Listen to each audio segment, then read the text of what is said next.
কি বলছো? নেল পালিশের তরকারি? আরে না, কি নেল পালিশের তরকারি বলতে,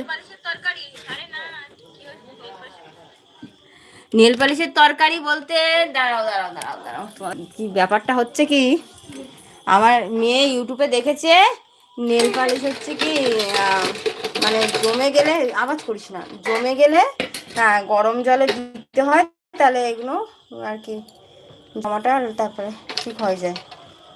সেই জন্যই ওই যে দেখো গরম জলে আগে দিনকে এটা ট্রাই করেছিল, বুঝছো, দেখেছিল গরম জলে দিয়ে, দেখছে হচ্ছে, গলে গেছিল, মানে জমে গেছিল, গলে গেছে গরম জলে দিতে, ওই জন্যই এখন এসে করছে, দেখেছে আবার জমে গেছে, তাই আবার দিয়েছে, এই দেখো গলে গেছে, গলে গেছে। হ্যাঁ আর কিছু সময় রাখলে পুরো এইটা দেখ, কিন্তু এটা তো ছিল না তো, আর একটা লাল লাল কালার, হ্যাঁ।